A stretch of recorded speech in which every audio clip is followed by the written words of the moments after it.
ke saya. Ya, Saya turun sekarang buka. ini kalau ada. Silakan Di mana? buka ke-12 murid Yesus. Di mana? Di mana? Tertulis di mana?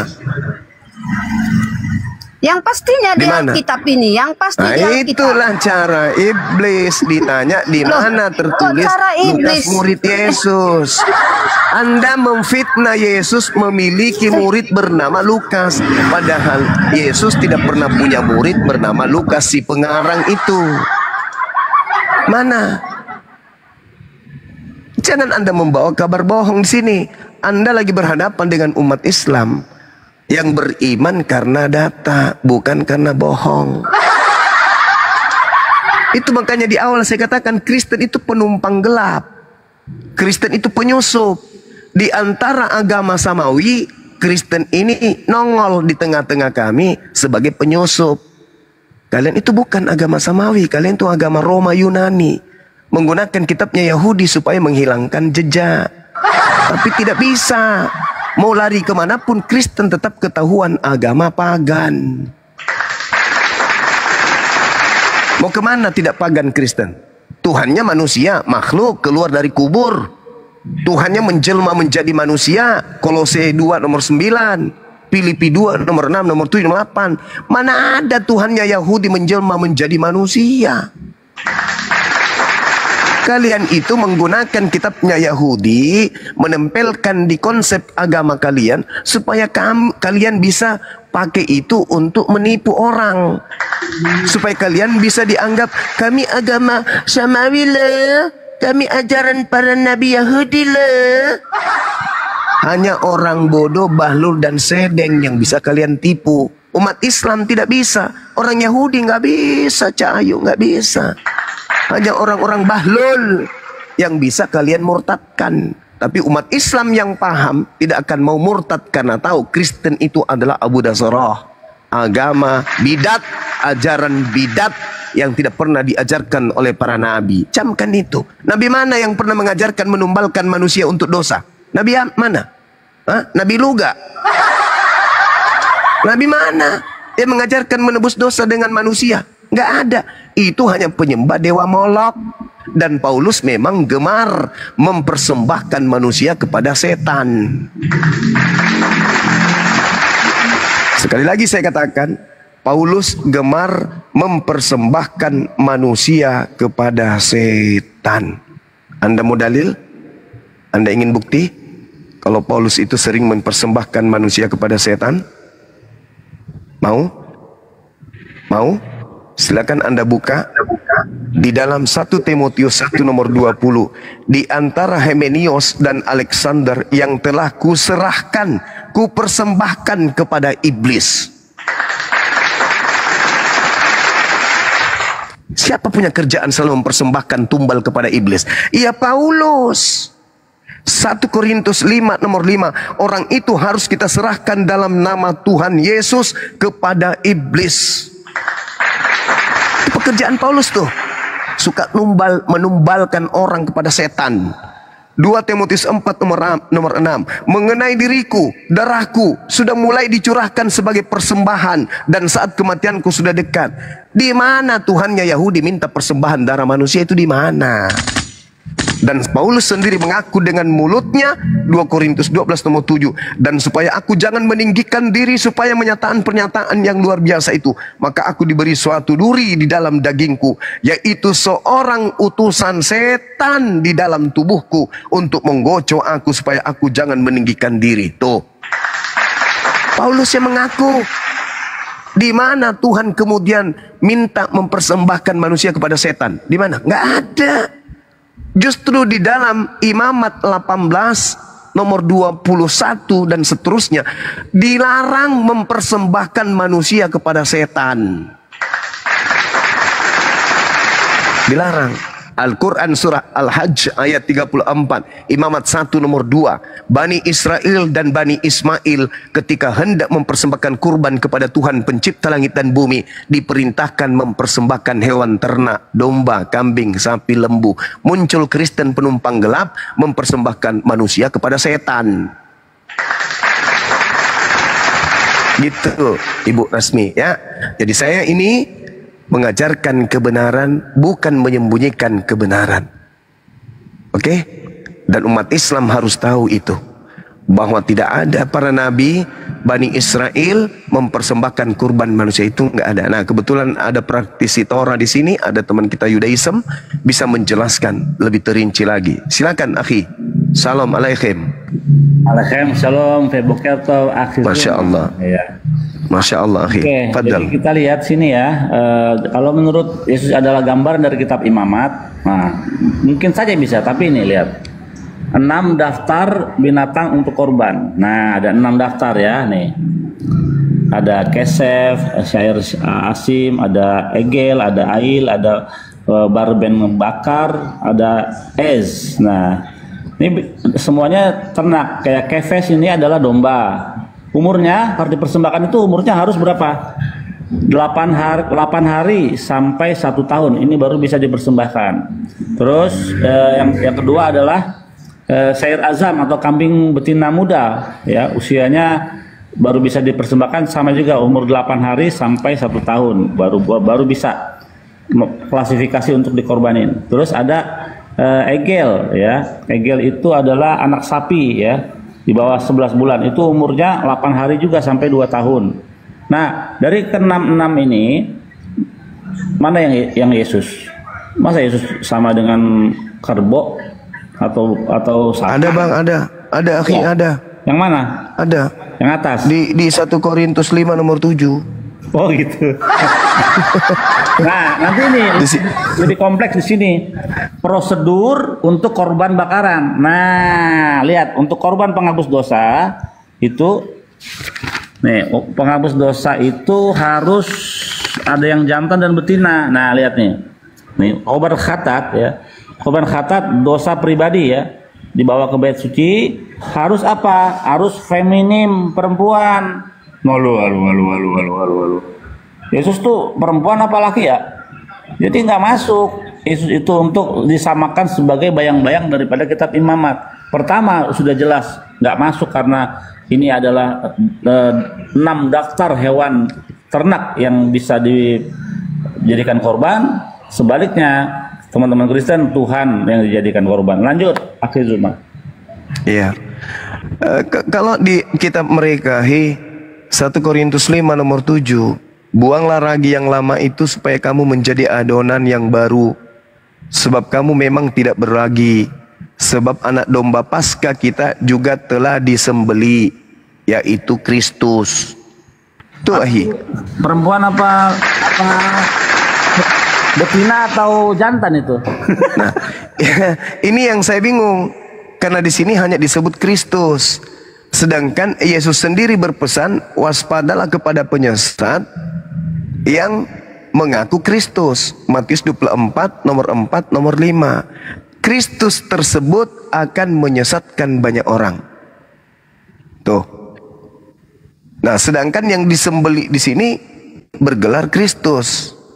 Nah, karena dia makhluk yang kemudian penyesat, kita nggak tahu laki atau perempuan. Lagi-lagi kan Kristen ini penyembar roh. Roh itu kan kita nggak tahu laki apa perempuan. Bertanduk 7 bawah mata 7, kita nggak tahu. Ini Bu Rasmin yang bisa jawab ini. Yesus disembeli, Kristus disembeli, dianggap anak domba. Ini penghinaan gak sih? Heran saya deh. Penghinaan gak itu Yesus dianggap anak domba yang disembeli? Yesus manusia, domba binatang. Jadi manusia. Waduh. Manusia disamakan dengan binatang. Masya Allah, keren. Ada yang kayak gini. Burasmi kok dijeda? Harusnya kalau dia Yesus adalah penebus dosa, harusnya bisa juga disebut anak sapi. Karena kan itu ada 6 binatang, bisa disebut anak sapi, anak kambing. Ya, tergantung. Anak domba sekarang anak sapi. Ya Allah. Ya, karena memang secara perintah Al-Quran dan juga kemudian kitab Sanak, jelas itu adalah hewan ternak, sapi, lembu, kambing, domba. Al-Quran surah Al-Hajj ayat 34. Nah, yang ini yang kita pertanyakan, ini Kristen ini Kok persembahkan manusia? Manusianya disebutnya domba, disembelih pula itu. Dalilnya 1 Korintus 5 nomor 7, dan itu adalah bisikan makhluk roh yang ngaku Kristus kepada Paulus. Paulus yang mengajarkan ini. Makhluk roh yang mengajarkan Paulus ini mengatakan itu. Kalau Yesus itu, Kristus itu adalah anak domba untuk nebus dosa dunia katanya. Ahi, saya mau tanya Ahi, apakah memang di dalam kitab Tanak ini ada diajarkan kalau Adam itu mewariskan dosa kepada kita anak keturunannya? Ada nggak Ahi? Wah, enggak dong. Anak yang baru lahir itu bagaimana bisa jadi mewarisi dosa? Anak itu ketika dia dihitung sudah wajib dari segala kewajiban, dan dihitung dosanya ketika dia berumur, buat perempuan itu 12 tahun, buat laki-laki 13 tahun. Itu. Masya Allah. Masa haid dengan masa ini balik. Iya, lalu dia dituntut. Tapi kalau enggak, dia nggak akan dituntut sebagai kesalahan dosa, enggak. Justru teman-teman Adam itu hanya melanggar satu perintah Tuhan, makan buah. Lah. Kita siapa? Kita siapa menghakimi Adam? Dosa kita lebih banyak. Bisa dikatakan ya banyak dosa kita. Adam cuma satu. Pikirkan itu. Iya. Masya Allah. Padahal kalau saya lihat nih di kitab yang ada di Indonesia ini ya, di situ Adam dan keturunannya diberkati. Yang dikutu itu adalah tanah dan juga iblis. Di Al-Quran juga, fatalaqqa Adamu min rabbihi kalimatin fataba alaihi innahu wat-tawwabur rahim. Allah menerima taubatnya Nabi Adam. Adam berarti tidak kemudian memiliki dosa. Justru Adam mewariskan ilmu pengetahuan, mewariskan kemampuan untuk berpikir kepada keturunannya, sehingga keturunannya mampu menguasai makhluk lain di bumi ini, menjadi pemimpin di atas muka bumi. Lah kalau Adam dituduh dengan makan buah ilmu pengetahuan baik dan jahat, artinya bahwa kalau dia tidak makan buah ilmu pengetahuan baik dan jahat, ya bagaimana caranya dia bisa menjadi pemimpin di atas muka bumi? Inilah saudara kita, Bu Rasmi, ajarannya aneh. Oke, biar aku jelaskan kalau tentang yang tertulis di Alkitab ya. Lihat nih, Adam makanya, bertobat. Gini loh, biar saya jelaskan. Persis gitu loh. Al-Quran juga mengatakan itu. Anda ini memaksakan yang ditulis dalam Al-Quran ke dalam Alkitab. Sementara jauh beribu-ribu tahun duluan Alkitab ditulis kitab Taurat daripada Al-Quran. Duluan gitu, mana ya? Kitabnya orang Kristen dengan kitabnya orang Yahudi? Ya, duluan kitab Taurat. Iya, saya tanya, duluan mana kitabnya Kristen dan kitabnya Yahudi? Duluan mana?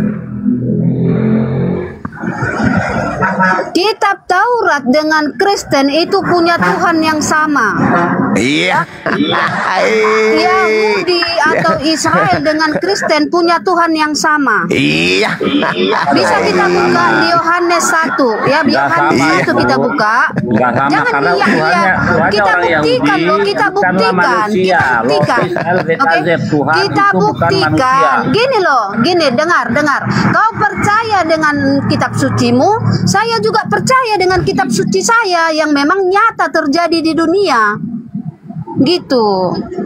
Jangan kamu paksakan ajaran kitab sucimu yang mengambang, nggak nyata. Gitu. Ini saya bertanya itu kitab suci tuh yang lebih tua daripada kitabnya orang Kristen tuh. Baca coba itu. Sama enggak sama buku resmi? Tuhan Yahudi dengan Kristen sama. Kita buka Yohanes 1. Coba tanya saudara kita yang Yahudi, apakah betul Tuhannya Kristen dan Tuhannya Yahudi sama, akhi? Tidak sama. Tuhan Yahudi itu Lo Israel dan itu bukan manusia. Tuhan bukan manusia. Apakah sama? Apakah sama Jangan Tuhannya? kau tanya, Apakah sama dengar, Tuhannya dengar. umat Islam dan Jangan Tuhannya kau Yahudi, tanya, akhi? Sama, jangan kau sama, tanya sama. Yahudi yang sudah Sifat sama. Islam. Yahudi yang sudah Islam itu artinya Yahudi. Palestina. Paham gak Anda? Yahudi yang sudah Islam. Jangan membodohi gitu loh. Jangan membodohi. Yahudi yang beragama Islam sama itu dengan Palestina. Ya, tapi kau tanyalah ya Israel kau tanya yang selalu menyanyikan Yesua, ya, Yang selalu diludahi di sana gitu. yang meludahi Kristen di sana adalah Yahudi yang beragama Islam. Ya, jangan kau ketik kata Yahudi. Yahudi yang beragama Islam itu sama dengan Palestina. Coba dengarkan lagu-lagu Israel. Parah. Lanjut ahi. Diterapi ahi. Beliau butuh pertolongan. Yesua Hamasya. Ya. Di mana kita buktikan bahwasannya Tuhannya Israel dengan Tuhannya Kristen sama? Buka Yohanes 1. Ya, Iya. pada mulanya adalah firman itu bersama-sama dengan Allah, dan firman itu adalah Allah. Ia pada mulanya bersama-sama dengan Allah. Segala sesuatu dijadikan oleh Dia. Ayat 14, firman itu menjadi manusia, ya. Firman itu adalah Allah menjadikan segala sesuatu. Karena kejatuhan manusia ke dalam dosa, 2000 tahun kemudian firman itu menjadi manusia, namanya Yesus. Datang ke dunia merendahkan diri menjadi manusia untuk menyelamatkan umat manusia dari dalam neraka. Gitu. Makanya Yesus selalu bilang sembahlah Bapa, sembahlah Tuhan, karena Dia di situ merendahkan diri menjadi manusia. Allah bukan manusia, tetapi Allah itu adalah roh. Sembahlah Tuhan sebagai roh di sorga. Itulah ajaran Yesus. Ya, jadi Anda harus paham gitu. Dan Anda tanya tadi di mana Yesus mengajarkan di luar Yahudi. Buka Matius 8. Ya, Matius 8 yang berbunyi ayat 11, akan ada banyak orang dari barat dan timur akan makan bersama dengan Abraham, Ishak dan Yakub di dalam kerajaan surga. Itu sudah di luar Israel. Perkataan Yesus itu di sini, Yesus di Matius 8 ayat 11, Yesus berkata ini Yesus belum disalib. Ya. Jadi kalau kau tanyakan tentang Adam yang dikutuk itu bukan hanya tanah dan ular, tetapi juga Hawa. Hawa di sini dikutuk, ya. Bisa kamu buka di Kejadian 3, ya. Ya, kita buka mulai dari sewaktu ular menggoda Hawa, ya. Kejadian 3. Adapun ular ialah yang paling cerdik dari segala binatang di darat yang dijadikan oleh Tuhan Allah. Ya, Tuhan Allah ini siapa? Yang di Yohanes 1 tadi, firman itu adalah Allah. Ia menjadikan segala sesuatu. Ya, Allah menjadikan segala sesuatu melalui firman-Nya yang dikatakan tadi. Firman adalah Allah, gitu. Ya. Adapun ular ialah yang paling cerdik dari segala binatang di darat yang dijadikan oleh Tuhan Allah. Ular itu berkata kepada perempuan itu, tentulah Allah berfirman, semua pohon dalam taman ini jangan kamu makan. Terlalu panjang Bu Rasmi. Terlalu panjang narasimu Bu Rasmi. Iya, Bu Rasmi, terlalu panjang. Bukan gini, terlalu panjang kamu samakan Tuhannya orang Kristen dengan Yahudi. Tidak sama Bu Rasmi.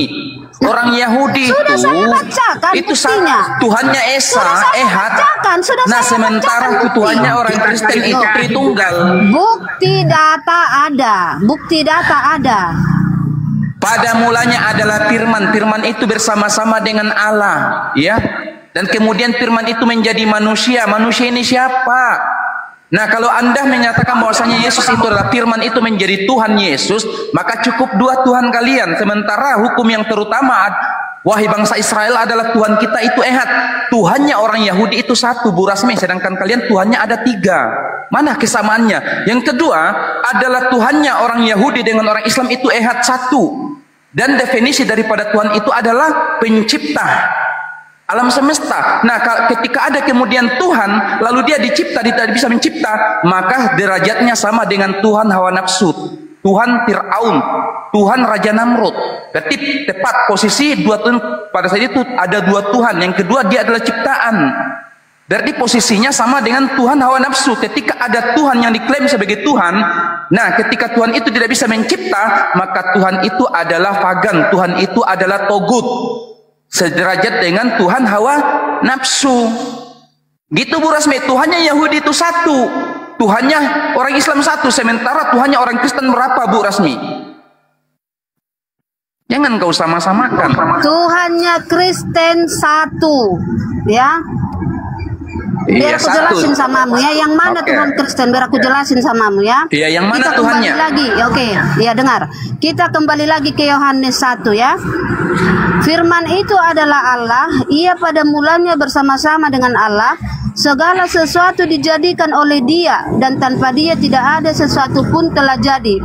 Jadi di saat firman ini, firman yang adalah Allah tadi, menjadikan segala sesuatu, ya, artinya menciptakan segala sesuatu di bumi, dia menjadi Tuhan di surga. Ya, ayat 14, ya, di firman itu menjadi manusia. Menjadi manusia, namanya Yesus, datang dalam tugas penyelamatan manusia, dan Yesus berhasil menyelamatkan manusia dari neraka. Dengan ikhlas dia menanggung hukuman manusia di tiang salib. Dari mana kita tahu dia berhasil? Karena dia bangkit kembali. 3 hari kemudian dia hidup kembali. Ya, tanda Yunus itu berhasil menyelamatkan manusia, itu dia menjadi Tuhan di bumi. Ya, dan tanda Yunus 3 hari dalam perut ikan, begitu juga Yesus turun ke perut bumi selama 3 hari. Ya, sewaktu Yesus turun ke perut bumi, buka itu di Matius dan Lukas itu ada, tabir bait suci terbuka, kuburan-kuburan terbuka, dan orang-orang kudus dari dalam neraka dinaikkan ke surga. Dan di situ selama 3 hari di neraka, Yesus mengalahkan iblis, ya, karena orang-orang kudus di dalam neraka sudah naik ke surga, ke kota kudus, naik, yang artinya iblis sudah dikalahkan. Jadi di situ Yesus jadi penguasa di neraka. Jadi kau tanya, siapa Yesus?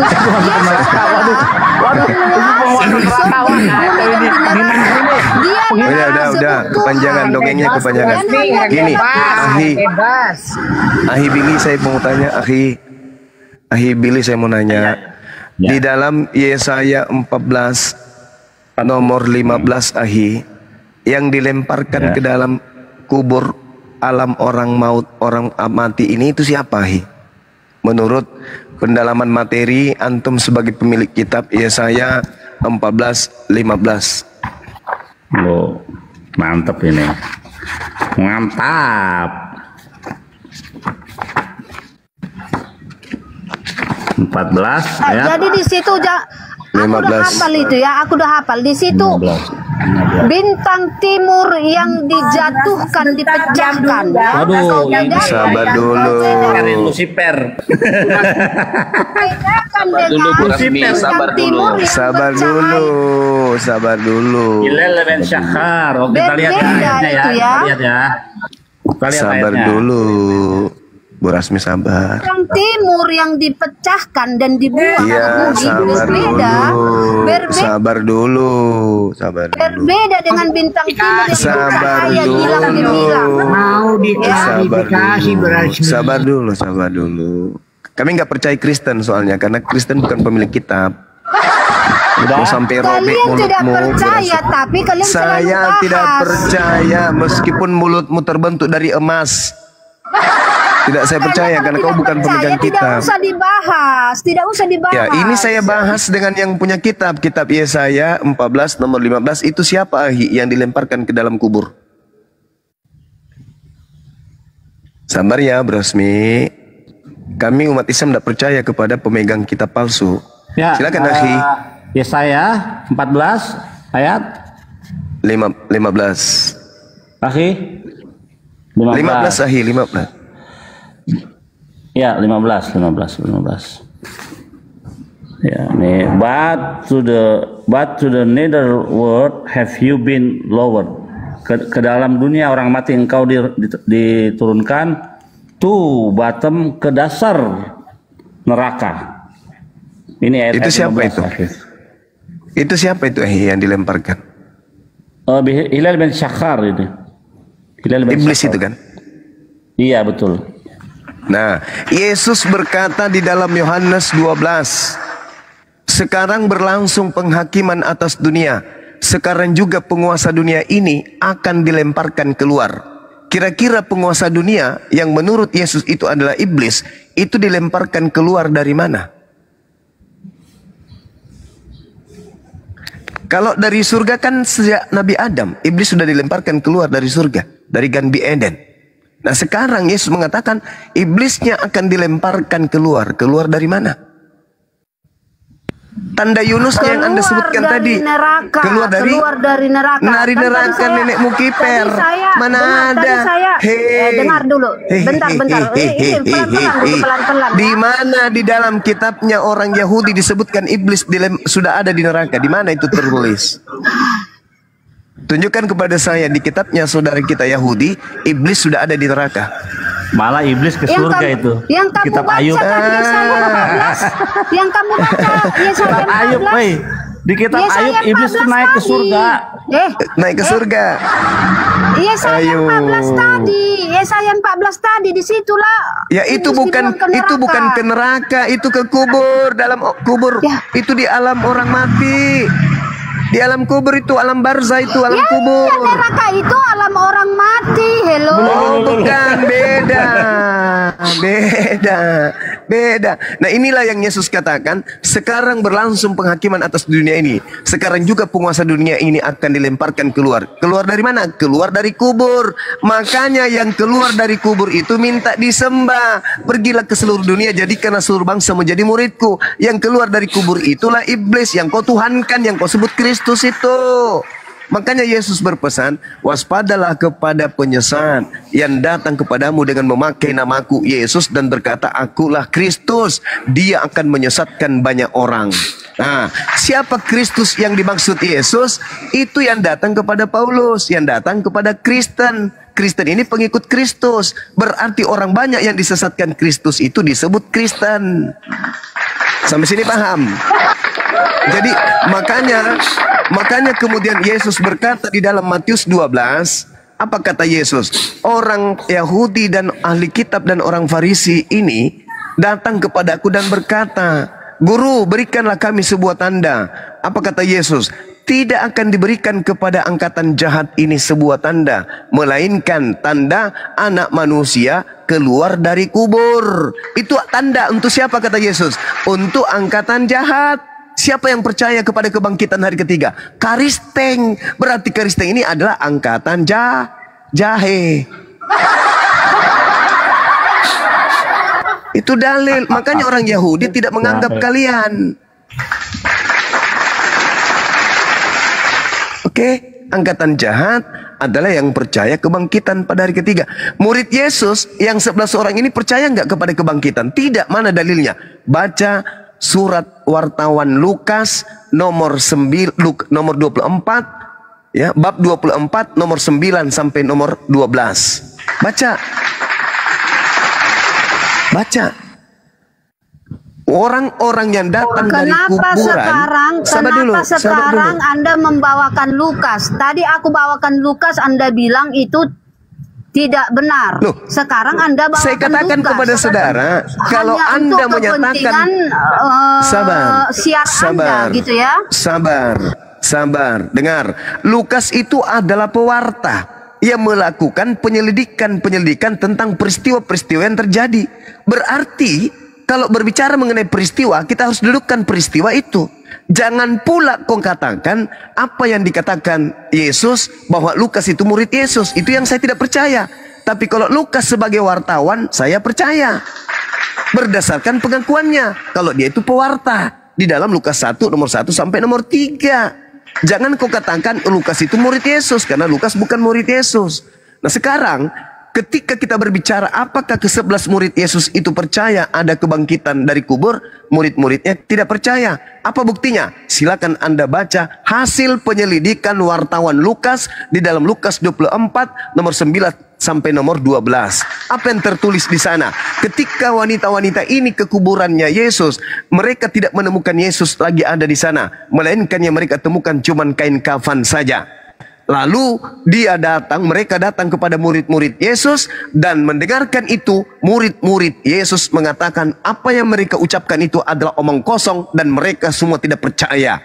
Walaupun demikian, Petrus pagi-pagi buta pergi ke kuburan melihat apa yang terjadi di sana. Begitu sampai Petrus di kuburan itu, dia tidak menemukan adanya mayat, yang ditemukan hanya kain kafan. Apa yang ada dalam hati Petrus berkata, Petrus kemudian berkata dalam hatinya, apa yang sedang terjadi ya? Kok bisa kayak gini ya? Ayo. Artinya Petrus dan 10 murid lain tidak diberikan tanda kebangkitan dari kubur. Hanya angkatan jahat yang diberikan tanda diberikan tanda bangkit dari kubur. Karena yang terlempar dari kubur itu adalah iblis. Jadi kan Yunus itu nggak mati ya di dalam perut ikan, dia nggak mati. Itu dia. Makanya iblis mati nggak, Ahi? Iblis mati nggak, Ahi? Enggak lah, nggak mati. Enggak mati. Ayo, berarti kemudian anak manusia inilah yang masuk ke dalam kubur, yang kemudian dikenal dengan penyesat. Menurut tradisi Yahudi, Akhi, bisa nggak kemudian orang kerasukan iblis? Nggak bisa lah, kerasukan iblis karena maksud saya gini, bisa tidak iblis merasuki seseorang? Bisa dong. Kalau bisa. Bisa. Itulah yang terjadi terhadap orang yang ada di dalam kubur tadi. Kerasukan iblis keluar dari sana, dikatakanlah Kristus. Itulah yang diikuti oleh Bu Rasmi dan teman-temannya.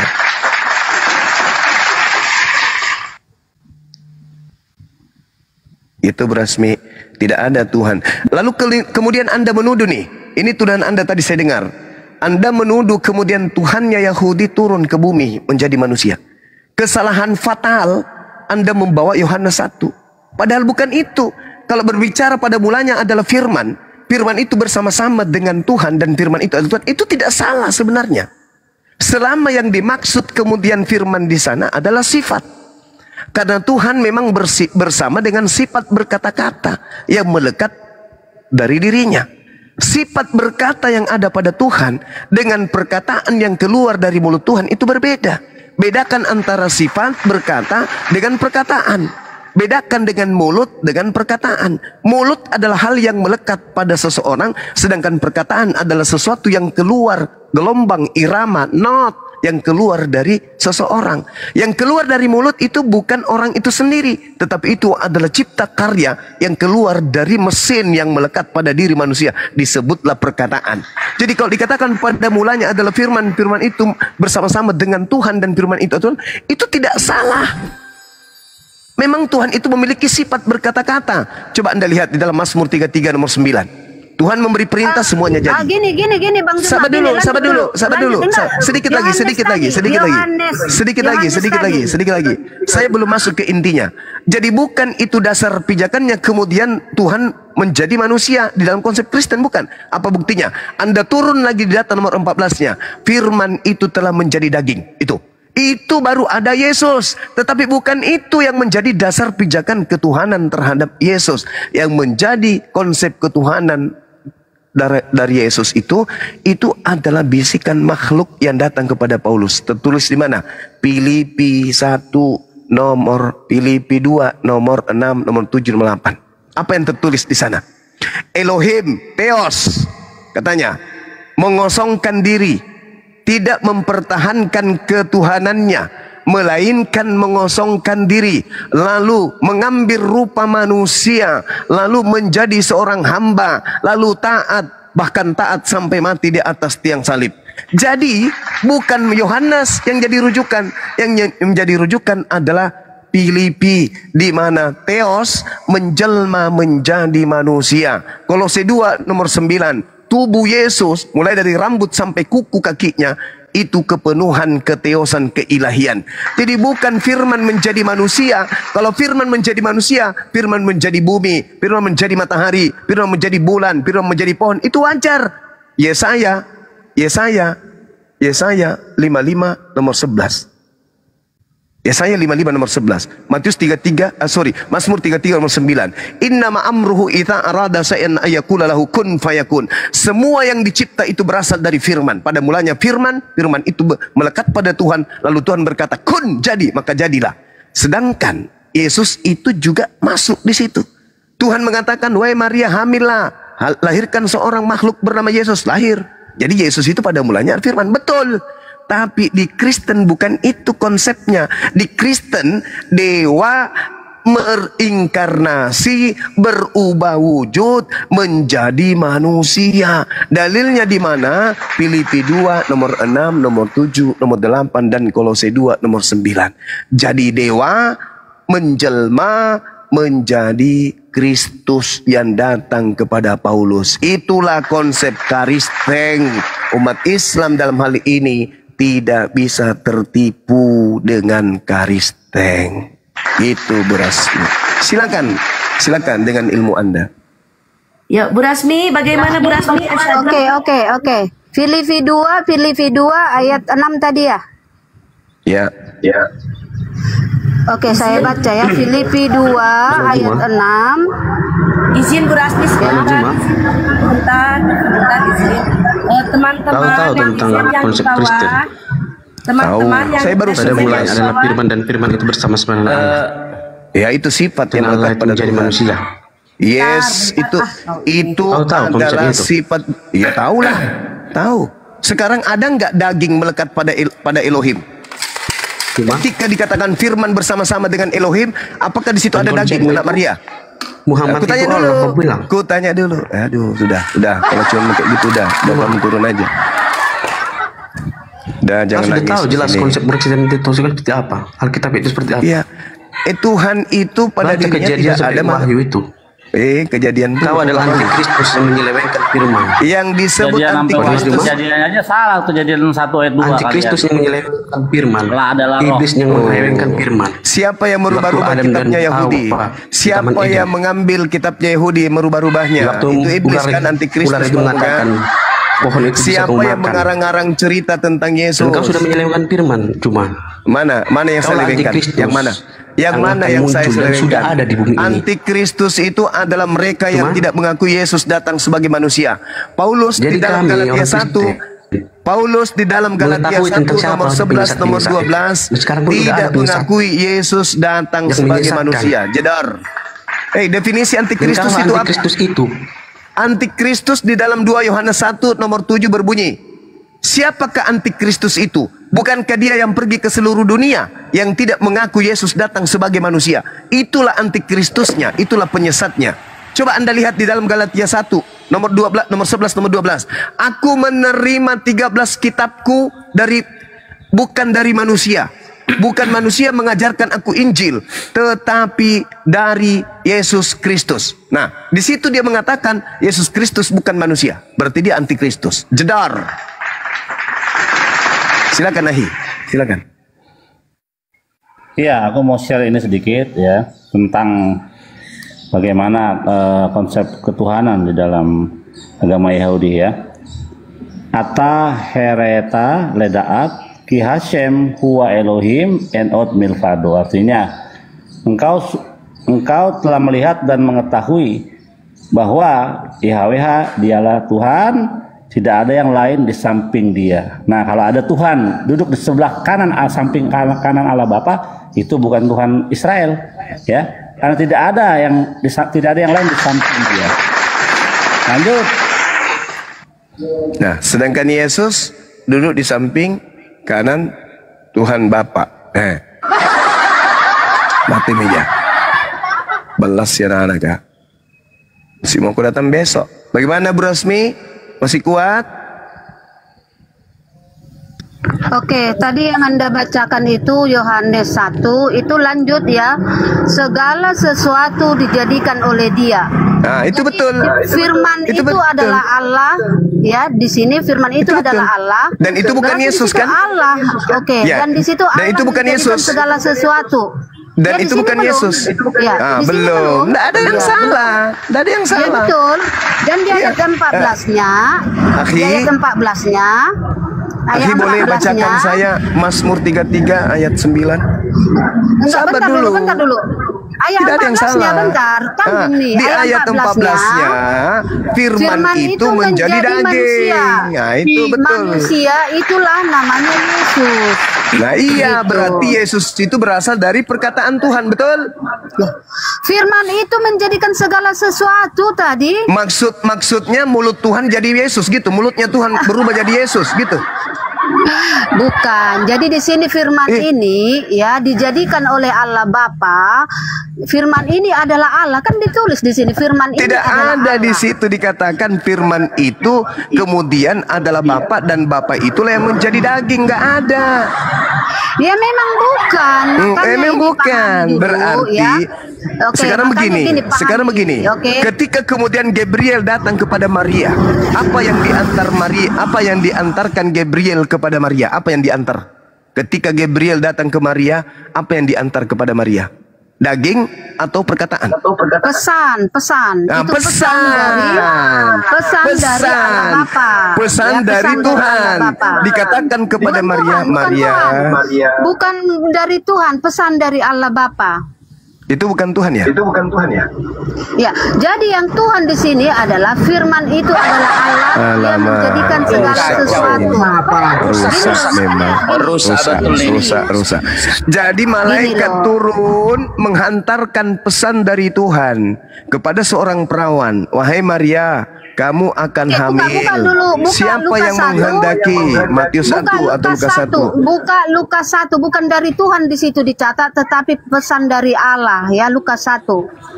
Ya. Allah itu Jadi bagi kami Tuhan itu adalah Allah. Jangan ya itu kan bagi kalian. Oh, jadi Allah itu Gitu bukan loh. Tuhan. Tuh gini, firman Nah. itu adalah Allah menjadikan segala sesuatu, dialah diberi jabatan Tuhan. Mati. Ya, jadi Gak usah Tuhan itu jangan jabatan. persulit diri Dengar, Anda, Ibu dengar. Rasmi. Jangan Tidak, persulit diri Anda, tidak. jangan persulit. Tidak, oke, oke. Sekarang pesan yang dibawa oleh Gabriel itu bukan berupa daging kan? Bukan berupa Yesus, hanya pesan. Yesus itu nanti muncul setelah alat produksi janin bekerja dalam rahim Maria. Barulah Yesus itu tercipta. Jadi Yesus itu pada mulanya adalah firman. Artinya Yesus itu sebelum menjadi manusia, mulanya adalah pesan dari ilahi Firman yang turun menjadikan segala sesuatu, ya firman yang menjadikan segala sesuatu. Baca dong. Itu Ada firman tidak itu masalah, adalah Bu Rasmi. Ya, Mau bukti. Jadi Sabar dulu, sabar. Menjadi Bu Rasmi. rohnya Yesus. Ya bentar. Sabar Bu Bentar Rasmi. dulu, karena nggak paham Anda, biar saya jelaskan. Anda yang tidak paham. Loh, segala ini sesuatunya, segala sesuatunya itu pada mulanya adalah firman. Mari kita buktikan ya. Akhi, bisa ditunjukkan Mazmur 33 ayat 9, akhi. Nah, ini yang punya kitab ini. Nah tuh, begitu 9. cara belajarnya langsung. Nah, Kihu amar faihi hu sifat saya amot, artinya apa ya? Sebab dia berfirman maka semuanya jadi. Dia memberi perintah maka semuanya ada. Jadi cuma berbicara Subhanallah. saja jadi. Ayo. Jadi segala sesuatunya itu memang berasal dari perintah. Perintah itu berupa firman, perkataan. Inilah yang disebut dalam Al-Quran. Innama amruhu ita arada syai'an ayyakula lahu kun fayakun. Ketika Allah hendak menciptakan sesuatu, maka dia cukup berkata jadi, maka jadi. Itu Mazmur 33 nomor 9. Masa seorang Bang Suma lebih paham Bible daripada Bu Rasmi?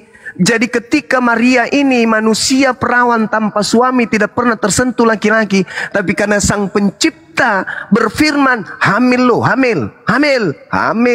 Lahirkan manusia tanpa ayah bernama Yesus. Lahir. Tak ada yang bisa menghalangi itu. Artinya apa? Ketika Anda mengatakan Yesus itu firman menjadi manusia, di situ kelirunya Anda memahami. Seakan-akan Anda kemudian menganggap Tuhan menjadi manusia. Padahal Tuhan menjadi manusia, itu konsepnya berbeda. Adanya di pesan roh halus yang datang kepada Paulus. Tertulis di Kolose 2, Filipi 2, nomor 6, nomor 7, nomor 8. Jadi filosofi yang muncul dari himne Plato tentang logos, tentang firman di dalam Yohanes 1 ini sampai nomor 14, itu bukan firman Tuhan dan bukan sabda Yesus, tapi itu masuk akal sesuai dengan firman Tuhan baik di dalam Al-Quran maupun di dalam kitabnya saudara kita Yahudi. Jadi bukan itu yang menjadi landasan Kristen menuhankan Yesus, bukan. Yang menjadi dasar landasan untuk menuhankan Yesus itu surat Paulus, Filipi 2 nomor 6, 7, 8, Kolose 2 nomor 9. Begitu Bu Rasmi. Jadi Yesus itu pada mulanya adalah firman. Alam semesta ini pada mulanya firman. Matahari pada mulanya firman. Semua yang tercipta ini berasal dari firman yang melekat pada Tuhan. Boleh akhi Yesaya 55 nomor 11? Mohon izin akhi, supaya ternyata umat Islam juga tahu bahwa ternyata memang di dalam kitabnya saudara kami Yahudi tertuang data-data seperti itu. Silakan. Yesaya 55 ayat 11. Ya.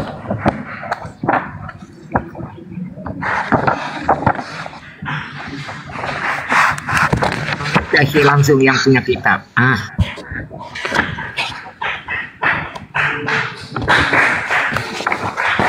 Bentar ya. 55 ayat 11. So shall be my word that emaneth from my mouth, it will not return to me unfulfilled, unless it will have accomplished what I desire and brought success where I sent it. Jadi firman Tuhan itu tidak akan berlalu dengan sia-sia dan akan kembali dengan berhasil. Begitu. Berarti apa yang keluar dari diri Tuhan ketika Tuhan itu berfirman harus tercipta sesuai dengan apa yang dikehendaki. Tidak kembali sebelum terjadi. Ketika Gabriel datang kepada Maria, di mana dia menghantarkan pesan, aku ingin wanita tersebut hamil. Datanglah Gabriel. Hei wanita perawan, Maria. Ya paman, Tuhanku menghendaki engkau hamil. Aku nggak mau. Sampaikan ke Tuhanmu, aku nggak mau. Habis itu kembalilah Gabriel. Tuhan, Maria nggak mau. Nggak ada cerita kayak gitu, nggak ada.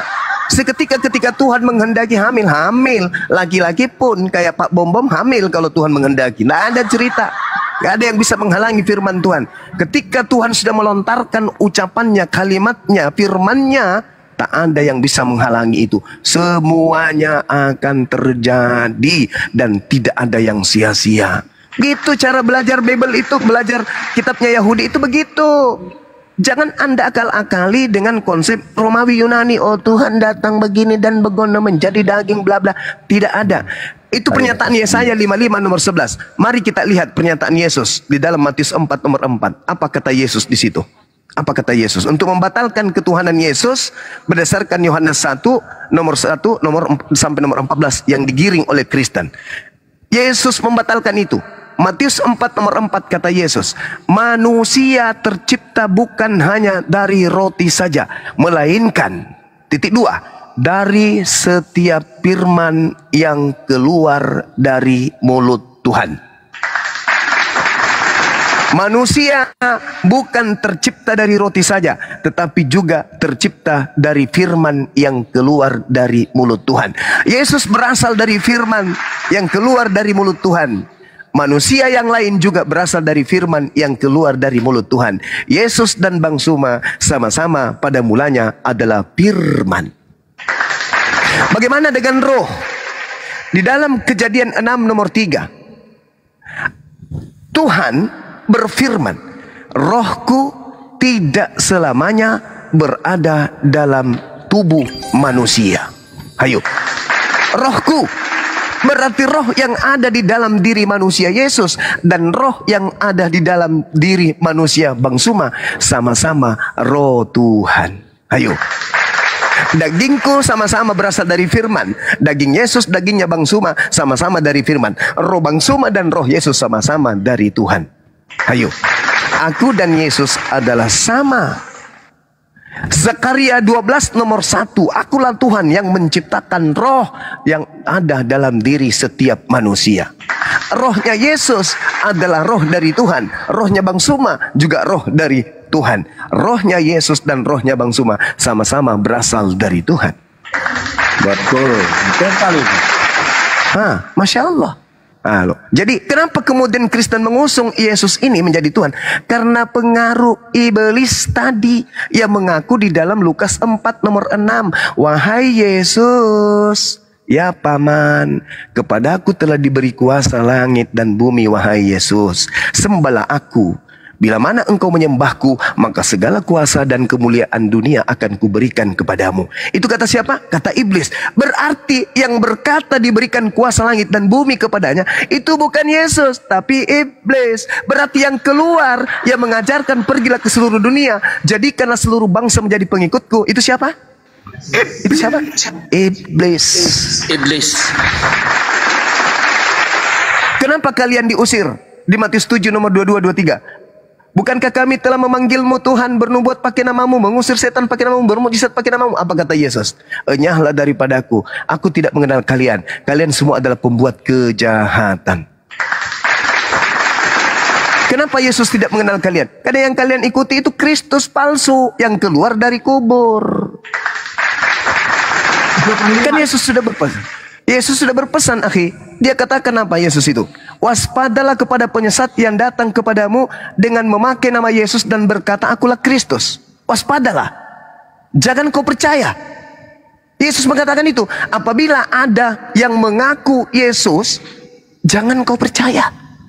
Nah, ketika Paulus mengaku bertemu dengan makhluk mengaku Yesus, kata Yesus percaya atau jangan percaya? Kata Yesus jangan percaya.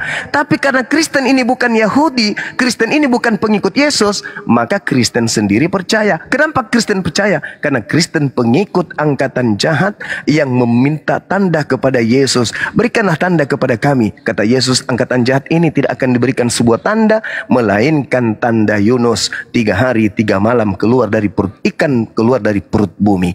Jadi orang yang percaya kebangkitan dari kubur itu orang dari luar Yahudi, pengikut angkatan jahat. Makanya dalam Matius 23 nomor 15, celakalah engkau wahai ahli Taurat, celakalah engkau wahai orang Farisi, celakalah engkau wahai orang munafik, engkau menjelajahi daratan, menyeberangi lautan untuk mentobatkan orang menjadi pengikutmu, dan setelah kau jadikan orang menjadi pengikutmu, kau jadikan mereka orang menjadi orang neraka dan 2 kali lebih jahat daripada engkau sendiri. Pertanyaannya, siapa orang Farisi yang meninggalkan Yerusalem, menyeberangi lautan, menjelajahi daratan, mentobatkan orang menjadi pengikutnya? Siapa? Dan apa nama pengikut itu? Baca, pengikutnya bernama Kristen. Di mana tertulis Kisah Para Rasul 11 nomor 26, di mana Paulus disebut sebagai pendiri atau tokoh Kristen. Kisah Para Rasul 24 nomor 5. Paulus ini adalah penyakit sampar. Orang-orang Yahudi berteriak dan berkata, Paulus ini adalah penyakit sampar. Dialah yang telah menyesatkan orang-orang Yahudi di seluruh dunia dan yang beradab, dan dia adalah tokoh dari agama Kristen. Kitabmu sendiri yang mengatakan itu, bukan saya. Baca Kisah Para Rasul 24 nomor 5. Dia adalah penyakit sampar yang telah menyesatkan orang-orang Yahudi di dunia yang beradab. Bahkan ketika dia kembali ke Yerusalem, di Kisah Para Rasul 21 nomor 15 sampai 26, Paulus bertaubat dari mengajarkan ajaran Kristen. Berpikirlah, renungkanlah wahai saudara-saudaraku Kristen. Kalian. Tapi yang udah terlanjur gimana tuh? Yang udah terlanjur kan ada tuh yang kisahnya tentang yang udah terlanjur gimana itu? Yang sudah terlanjur, iya, yang sudah terlanjur itu disuratin akhi sama rabi-rabi, disurati untuk kembali kepada hukum Tuhan. Disurati oleh imam-imam penatua pada saat itu disurati.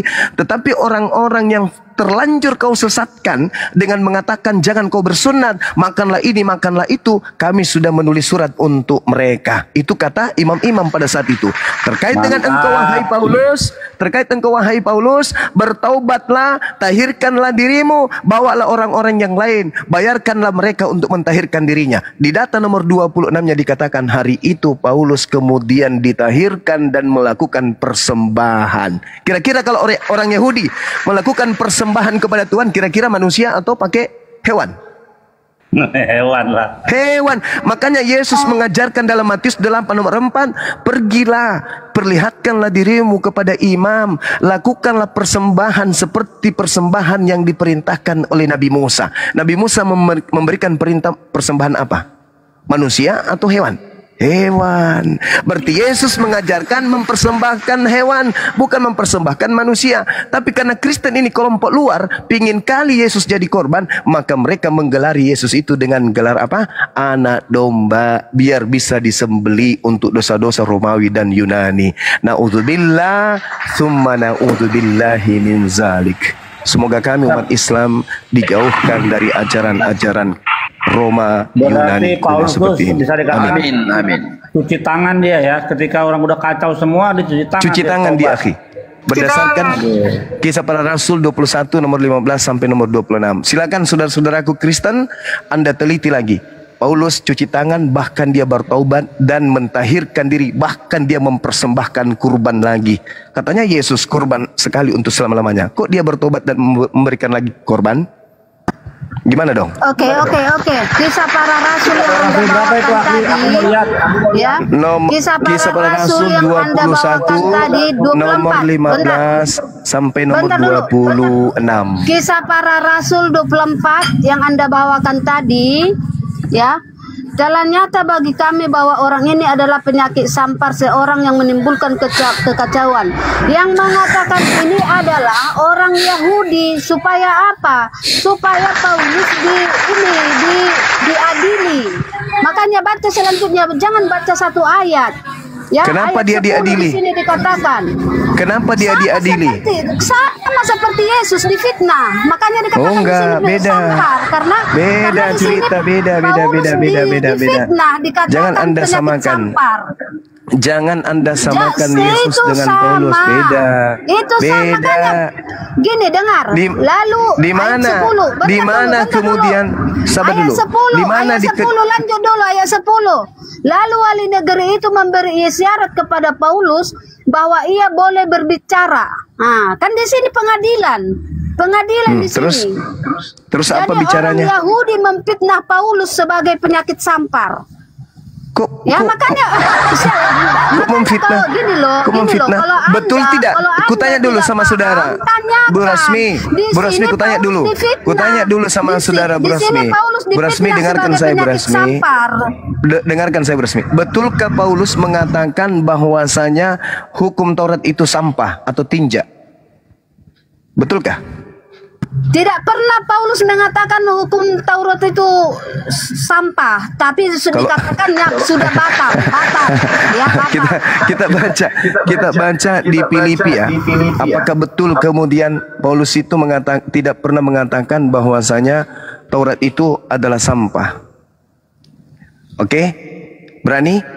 Anda mengatakan tidak pernah. Coba Anda baca Filipi 3 nomor 8. Bisa aja sampah, makanya dibatalkan. Nah, itu sekarang Anda mengatakan bisa aja. Sekarang ketika kemudian dengar dulu. Ketika kemudian Paulus mengatakan bahwa hukum Taurat itu adalah sampah, adalah tinja, apakah itu merupakan pencemaran bagi orang Yahudi atau tidak? Jawab. Apakah itu penyesat? Ketika ada orang mengatakan, ketika ada orang yang mengatakan hukum Tuhan yang datang kepada Nabi Musa itu adalah skubalon, tinja, sampah, apakah itu penyesat atau bukan bagi Yahudi? Kita tanya langsung ke Ahi Billy. Ketika ada yang mengatakan bahwa hukum yang datang kepada Nabi Musa itu adalah tinja, apakah orang itu penyesat? Itu penistaan. Penistaan karena seorang nabi dan seorang raja Daud berkata Torah Hasim Temima. Torah itu sempurna. Jadi kalau dibilang dia sampah, waduh, bertentangan. Dia di dalam bahasa Yunaninya ditulis skubalon. Skubalon itu kotoran atau tinja, akhi. Sampah itu masih Sopyan. Atau lintaslah dia begitu, Paulus. Nah, tuh. Makanya orang Yahudi mengatakan dia penyakit sampar yang telah menyesatkan orang-orang Yahudi di seluruh dunia yang beradab. Coba baca lengkapnya. Jangan ada penggal-penggal dalilnya. Di seluruh dunia yang beradab, orang Yahudi disesatkan sama Paulus. Makanya dia kemudian ketika pulang ke Yerusalem disuruh bertaubat dan dia bertaubat.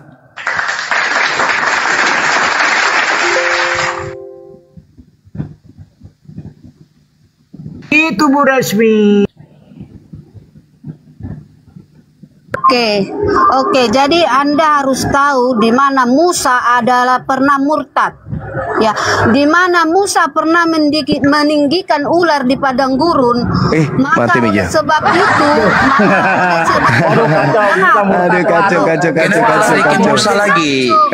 kacau. Itu tidak murtad.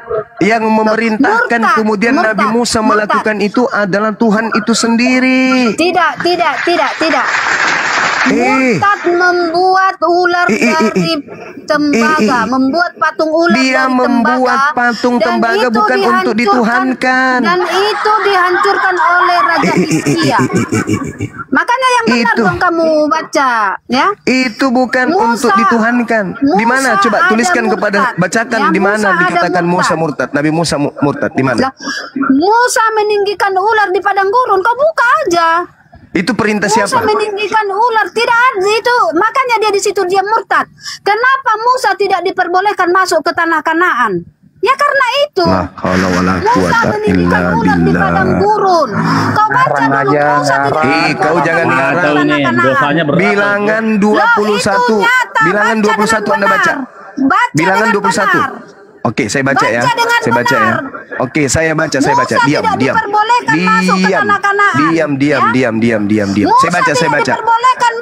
Diam dulu. Hei, tukang fitnah, diam. Diam. Jangan gila di sini. Jangan kau fitnah Nabi kami. Jangan kau fitnah Nabi kami, wahai Rasmi pemakan babi. Jangan kau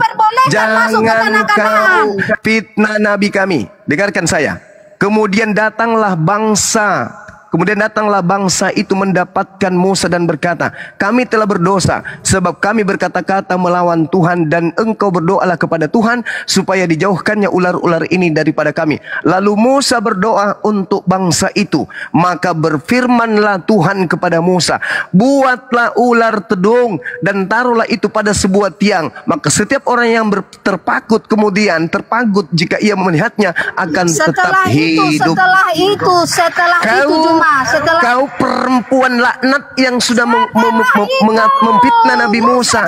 Kau itu penyembah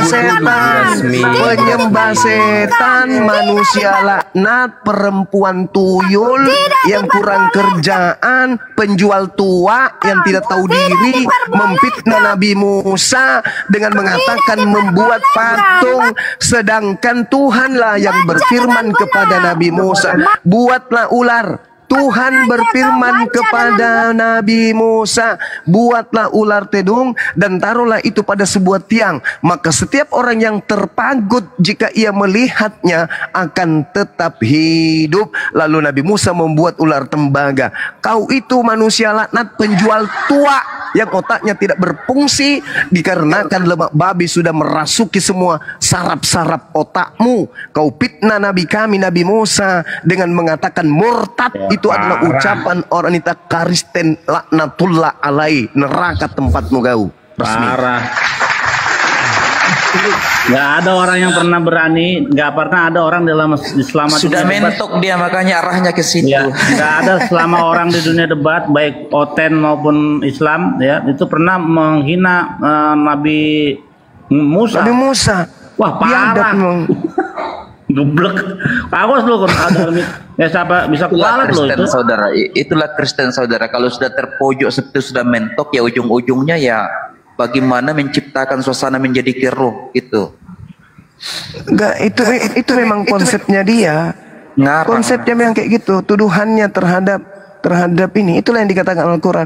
Engkau mengetahui, engkau membacanya, tapi engkau merubahnya. Kita nih Muslim nih, yang tidak mengambil terjemahan kitabnya saudara kita. Kita lebih paham. Dan kita mengerti. Nabi Musa itu orang suci kok dibilang murtad. Kan biadab. Dasar penjual tua. Bahkan matinya, silakan dilanjut. bahkan matinya Nabi Musa itu tidak diambil oleh malaikat maut. Ya. Masya Allah. Ya, dikatakan